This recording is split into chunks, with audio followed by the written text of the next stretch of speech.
Hello students, this is Deepanshu Soni और स्वागत है आपका हमारे new YouTube channel learning India पर। इस वीडियो में हम कवर करेंगे क्लास 12th की बेसिक स्टडीज, उसका चैप्टर फर्स्ट जो कि है nature and significance of management. This chapter will be divided in two parts and this will be the first part of this video, and the another part will be uploaded in 2 or 3 days. So please go and subscribe our channel and press the bell icon button so that you can get the latest notification of our videos. So let's start with chapter first.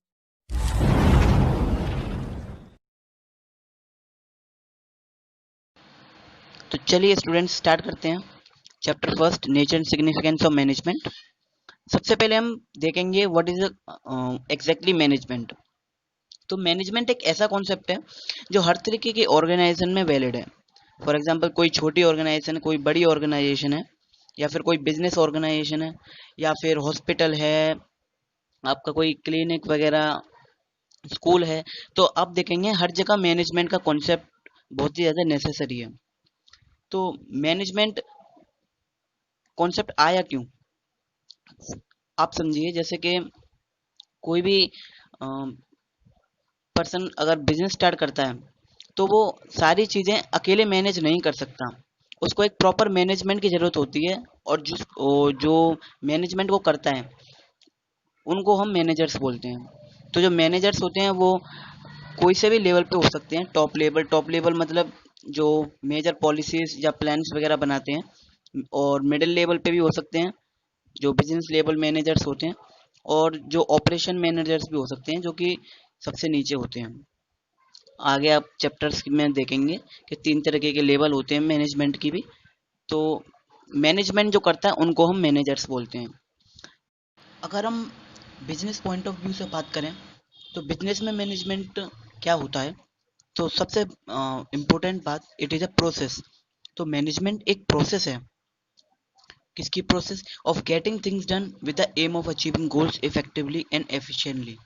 इस definition में 3 से 4 point ऐसे हैं जो कि बहुत main है। तो मेन पॉइंट्स क्या हैं डेफिनेशन के? पहली बात तो प्रोसेस। तो प्रोसेस क्या होता है? प्रोसेस का मतलब होता है it is a set of series. Set of series का मतलब मैनेजमेंट में कई सारे सीरीज होती हैं जो कि उसके फंक्शंस भी कहे जाते हैं, जैसे कि planning, organizing, staffing, directing and controlling. ये सारे फंक्शंस हैं, ये आप बाकी आगे आने वाले चैप्टर्स में पढ़ेंगे। इसलिए इसको मैनेजमेंट एज ए प्रोसेस बोला गया है कि it is a process of getting things done. मतलब थ्रू मैनेजर्स, जो मैनेजर्स होते हैं वो काम को करते हैं। किस लिए? क्योंकि एक मैनेजमेंट का सबसे पहली बात एक गोल होता है जिसको अचीव करना होता है, और वो भी effectively and efficiently. Effectively and efficiently का मतलब हम अलग से देखेंगे अभी, दोनों का मीनिंग अलग अलग होता है। तो मैनेजमेंट में जो मेन इंपॉर्टेंट चीज़ है वो है एक तो प्रोसेस, दूसरा इफेक्टिव एंड एफिशिएंट परफॉर्मेंस, ये भी हम देखेंगे, and third one is achievement of goal. Students याद रखिए, जो अचीवमेंट ऑफ गोल है वो कॉमन गोल होता है पूरी मैनेजमेंट का एक। ये नहीं कि किसी का गोल कुछ अलग है, जैसे कि कोई फाइनेंस डिपार्टमेंट में है तो उसका गोल कोई अलग होगा। जो मेन या अल्टीमेट गोल होगा सभी मैनेजर्स का, वो कॉमन गोल होगा जिसकी तरफ सारी एक्टिविटीज हमारी की जाएंगी for to achieve that common goal. तो प्रोसेस तो हमने डिस्कस कर लिया, it is a set of series. दूसरा इफेक्टिव एंड एफिशिएंट परफॉर्मेंस। अब इनका मतलब हम देखेंगे, इफेक्टिव और एफिशिएंट का क्या मतलब होता है। तो इफेक्टिवनेस का मतलब होता है completing the task on time. मतलब सिर्फ काम को कंप्लीट करना, जितना टाइम हमको मिला है उसको हम इफेक्टिवनेस बोलते हैं। मान लीजिए किसी मैनेजर को एक टास्क मिला था कि आपको एक महीने में 100 यूनिट्स बनानी है, तो उसने 100 यूनिट्स एक महीने में बनाकर दे दी। तो ये होता है effectiveness. We will be saying that he is effective. अगर उसने वो नहीं बना पाया तो वो इफेक्टिव नहीं है। बट इसमें एक चीज़ है, जो इफेक्टिवनेस है ना, उसमें हम ये नहीं देखते कि उसने उस पर्टिकुलर काम को करने के लिए कितनी उसमें कॉस्ट लगाई। यहाँ पर जो हमारा मेन फोकस रहता है वो रहता है टाइम पर। हमको इस चीज़ से कोई मतलब नहीं है कि उसने कॉस्ट कितनी लगाई।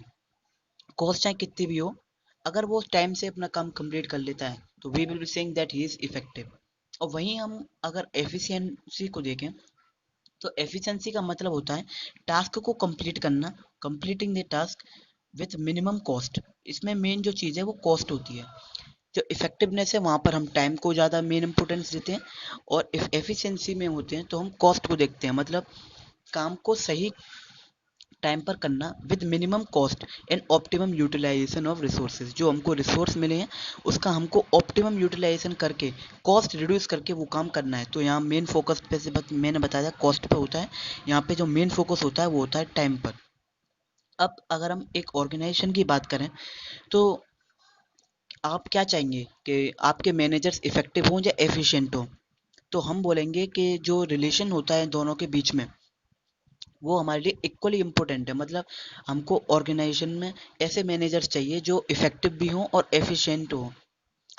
ये नहीं कि सिर्फ हमारे पास जो मैनेजर्स हैं वो इफेक्टिव हैं, मतलब जो हम उनको काम दे रहे हैं वो टाइम पर तो कर लेते हैं बट जो रिसोर्सेज हैं वो उसका ओवर यूटिलाइजेशन कर देते हैं, ये नहीं चाहिए। तो अगर मान लीजिए किसी ऑर्गेनाइजेशन में एक ही चीज़ है, इफेक्टिवनेस है, एफिशिएंसी नहीं है, तो वो किसी काम की नहीं है। अगर किसी ऑर्गेनाइजेशन के पास ये दोनों चीज़ होंगी, इफेक्टिवनेस प्लस एफिशिएंसी, तो उससे क्या होगा, हमारी कॉस्ट रिड्यूस होगी और जिसकी वजह से हम हायर प्रॉफिट कमा सकते हैं ऑर्गेनाइजेशंस में। तो ये है मैनेजमेंट की डेफिनेशन और उसके मेन पॉइंट्स। अब हम डिस्कस करेंगे what are the features of management. तो पहले फीचर को अगर हम इसके देखें तो पहला फीचर है गोल ओरिएंटेड प्रोसेस। तो जैसे हमने भी बात करी थी कि management it is a process, तो एक ये ऐसी प्रोसेस है जिसमें इतनी सारी एक्टिविटीज़ की जाती हैं। किस लिए की जाती हैं? टू अचीव अ गोल। तो इसमें जितनी भी एक्टिविटीज़ होंगी वो सारी गोल ओरिएंटेड होंगी, मतलब हम जो भी एक्टिविटीज़ करेंगे इसमें वो सारी गोल को अचीव करने के लिए होंगी। जितने भी मैनेजर्स वगैरह होंगे वो अपने एक्शंस को उसी तरफ डायरेक्ट करेंगे जिससे कि वो जो ग्रुप गोल है, जो कॉमन गोल है, वो कंपनी का अचीव हो सके। तो ये पहला फीचर्स था मैनेजमेंट का। Second feature is pervasive. Pervasive का मीन होता है कि जो मैनेजमेंट है वो एक यूनिवर्सल फोनोमेना है। यूनिवर्सल फोनोमेना का मतलब वो कहीं पर भी अप्लाई हो सकता है, चाहे वो प्रॉफिट मेकिंग ऑर्गेनाइजेशन हो, चाहे नॉन प्रॉफिट मेकिंग ऑर्गेनाइजेशन हो, कैसे भी किसी भी तरीके के ऑर्गेनाइजेशन हो, हॉस्पिटल हो, स्कूल, क्लब, कुछ भी हो सकता है, वो कहीं पर भी अप्लाई हो सकता है। मैनेजमेंट इवन हाउस होल्ड मतलब घरों में भी अप्लाई हो सकता है, जहाँ पर जो फैमिली के मेंबर्स होते हैं वो कॉस्ट प्लानिंग करते हैं, मतलब इस एक्सपेंडिचर की प्लानिंग करते हैं और सब चीज़ को रिव्यू वगैरह करते हैं कि कॉस्ट हमारी इस जो पर्टिकुलर मंथ है उसमें हमने कितना एक्सपेंडिचर करा, ज़्यादा एक्सपेंडिचर करा तो उसको किस तरीके से मॉनिटर और कंट्रोल किया जाएगा। तो इट इज़ ऑल्सो परवेसिव, उसको हम कहीं भी लगा सकते हैं। Third feature is it is multi dimensional. ये एक चीज़ है मल्टी डायमेंशनल, मतलब मैनेजमेंट में हम सिर्फ एक ही डायमेंशन नहीं है मैनेजमेंट का, इसके मल्टी डायमेंशन हो सकते हैं। जैसे कि first one is management of work. Manager management of work में हम ये देखते हैं कि कौन कौन से काम हैं जो अ, हमको ऑर्गेनाइजेशंस में करने हैं, उनको और जो काम होते हैं वो डिपेंड करते हैं बिजनेस के नेचर पर। अब नेचर पे कैसे डिपेंड करता है वर्क? फॉर एग्जांपल मानिए कि कोई स्कूल है, तो स्कूल में किस तरीके का वर्क होगा? Providing education. हॉस्पिटल में कैसा वर्क होगा? Treating patients. इन इंडस्ट्री में क्या काम होगा? इंडस्ट्री में होगा मैन्युफैक्चरिंग प्रोडक्ट और एक्सेट्रा वैक्सेट्रा। तो वर्क को मैनेज करना भी इसमें इन्वॉल्व होता है। सेकंड वन इज पीपल को मैनेज करना। पीपल को किस तरीके से मैनेज करना? जिस तरीके का हमारा काम है उस तरीके के पीपल को हमको हायर करना है। एफिशिएंट वर्कर जो हैं हमारे पास, मैनेजर्स, उनको हायर करना है। और तीसरा हमारे पास है ऑपरेशन, मतलब मैनेजमेंट ऑफ ऑपरेशन। जो मैनेजमेंट ऑफ ऑपरेशन होता है वो इन दोनों को मिला के होता है। किन दोनों को? मैनेजमेंट ऑफ वर्क को और दूसरा मैनेजमेंट ऑफ पीपल को। इन दोनों को जब हम एक साथ कंबाइन कर देते हैं तो हम ऑपरेशंस को मैनेज करते हैं। कौन सा काम कौन सा मैनेजर करेगा, मतलब the work which the efficient employ has to perform, मतलब मैनेजमेंट ऑफ ऑपरेशंस में वर्क और पीपल दोनों को इन्वॉल्व करेंगे, तब जाके मैनेजमेंट ऑफ ऑपरेशन होगा। तो मैनेजमेंट इज मल्टी डायमेंशनल, उसमें हम तीनों चीज़ को मैनेज करते हैं, वर्क को भी, पीपल को भी और ऑपरेशंस को भी। तीसरा हमारा fourth one is continuous process. जो फोर्थ फीचर है वो है कंटिन्यूस प्रोसेस, मतलब मैनेजमेंट ये नहीं है कि आज हमने कुछ प्लान या प्रोसीजर्स कुछ बना दिए तो उसके बाद हमको कुछ करने नहीं है, ऐसा नहीं है। Continuous process, it is a never ending process. So हमको हमेशा इसको बार बार देखना पड़ता है। जैसे मान लीजिए हमने प्लान बना भी दिए, तो ये नहीं कि एक बार हमने प्लान बना के छोड़ दिए, उनको बार बार रिव्यू करना पड़ता है, क्योंकि जो हमारा एक्सटर्नल इन्वायरमेंट होता है वो बहुत ही डायनेमिक होता है। डायनेमिक मतलब चेंजिंग होता है, वो बार बार चेंज होता रहता है, तो हमको अपनी अपॉर्चुनिटी और थ्रेट्स वगैरह बार बार रिव्यू करने होते हैं। अब हमारे पास आता है fifth point, it is a group activity. Management is a group activity. तो मैनेजमेंट कभी आइसोलेशन में तो हो नहीं सकता, हमको कई सारे पर्सन्स या मैनेजर्स चाहिए जिसके थ्रू विच जो हमारे गोल है हम उसको अचीव कर सकें। तो it is always a group activity, ये आइसोलेशन में कभी नहीं हो सकता management. Sixth point is dynamic function. Dynamic function जैसे हमने अभी बात की थी कि मैनेजमेंट जो है वो एक डायनेमिक फंक्शन है। मैनेजमेंट को क्या करना होता है, जो भी उन्होंने गोल्स वगैरह बनाए थे, सपोज कीजिए उसने कुछ गोल बनाया था कि हमको 100 यूनिट्स बनाने हैं किसी चीज़ के, बट अब हुआ क्या, कोई भी प्रोडक्ट था ये, लेकिन अब इन्वायरमेंट ऐसा हुआ कि उस प्रोडक्ट की बिल्कुल डिमांड ही नहीं रही, उसकी बिल्कुल डिमांड खत्म हो गई।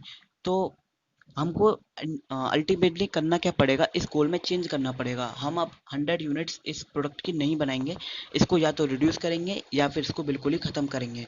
तो it is a dynamic function, हमको अपने गोल्स और ऑब्जेक्टिव में कंटिन्यूस चेंज करना पड़ता है अपने एक्सटर्नल इन्वायरमेंट को देखते हुए। और एक्सटर्नल इन्वायरमेंट में कई सारी चीज़ हो सकती हैं, वो टेक्निकल इन्फ्लुएंस हो सकता है, पॉलिटिकल इन्फ्लुएंस हो सकता है, तो यही कई सारे वो हैं। आगे जो हमारा लास्ट फीचर है वो है इंटेंजिबल। मैनेजमेंट को हम छू या देख नहीं सकते, इसकी हम सिर्फ प्रेजेंस को फील कर सकते हैं। और फील कैसे कर सकते हैं, अगर किसी कोई ऑर्गेनाइजेशन है जो कि बहुत ही ज़्यादा अच्छा परफॉर्म कर रही है, उसके जो मैनेजर्स हैं बहुत ही ज़्यादा इफेक्टिव एंड एफिशिएंट हैं, उनमें बहुत कोऑर्डिनेशन रहता है और जो भी उनके गोल्स एंड ऑब्जेक्टिव्स हैं वो अचीव हो जाते हैं, तो हम कह सकते हैं कि वहाँ पे एक अच्छा मैनेजमेंट है। और जहाँ पर ये सब फीचर्स नहीं होते तो हम कह सकते हैं कि वहाँ अच्छा मैनेजमेंट नहीं है। ये हम इसको टच या फील नहीं कर सकते, इट इज़ ओनली इंटेंजिबल। हम इसको ना तो देख सकते हैं, ना ही इसको फिजिकली टच वगैरह कर सकते हैं। तो स्टूडेंट्स ये रहे आपके फीचर्स और व्हाट इज़ एग्जैक्टली मैनेजमेंट का concept. So, in our next video, I will be covering the objectives of management. हमारे पास 3 ऑब्जेक्टिव्स होते हैं, हम वो देखेंगे, उसकी इम्पोर्टेंस देखेंगे और पॉसिबल हुआ तो हम नेचर भी देख लेंगे। तो this is the part A, जैसा कि हम वीडियो के स्टार्टिंग में हमने बता ही दिया था। तो this is all in this video. If you have not subscribed our channel, then go and first subscribe the channel and press the uh, bell icon so that you can get the latest notification of our videos. So bye, take care.